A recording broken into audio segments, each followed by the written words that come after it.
Tama na! Tama niyo ako! Ayos ka lang, ma?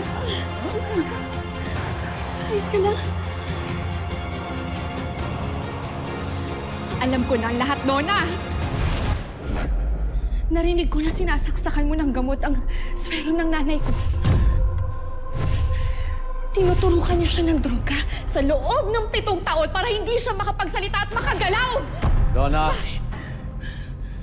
ayusin mong problema na ito, ha? Mamaya mag-usap tayo, ha? 7 taon. 7 taon doon na ginulay mo ang mama ko.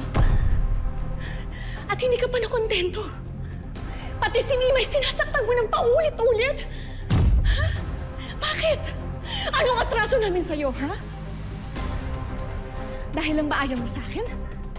Yun lang ba? Oo! Ayoko sa'yo, Elsie. And what are you going to do about it? Ano? Sasaktan mo ko? Gaganti ka? Ha? Go ahead. Halika! Elsie! Elsie, wag na! Bitawan mo ako! Tama na! Tama na! Tama na. Hindi, Ivan! Hindi kami pwede manatili dito! Bitawan mo ako! Sa tingin mo ba? Pagkatapos ng lahat ng nalaman ko na pinaggagawa ng nanay mo sa nanay ko, pati na rin yung pananakit niyo sa anak ko si Mimay, sa tingin mo talaga mananatili kami dito? Tama na! Ano? Ang importante, okay na ako. Ang kailangan lang, makalayo tayo sa mga taong to. Lalayo. Hindi kayo aalis. Dito ka lang. Pag-usapan natin to, Elsie.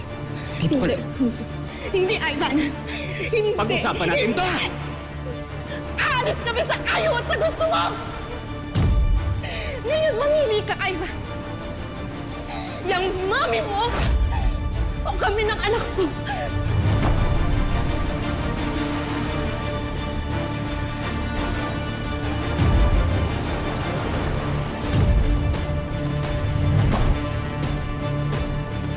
I'm sorry, Mami.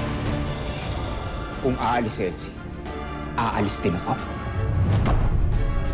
What? No!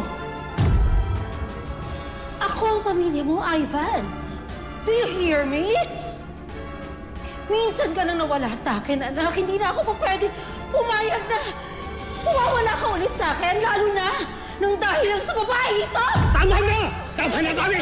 Tama na! Tama na, Mami! Hindi pwede! Mahal ko si Mimay! Mahal ko si Elsie! Sila na ang pamilya ko at wala ka na magagawa doon! Aalis kami.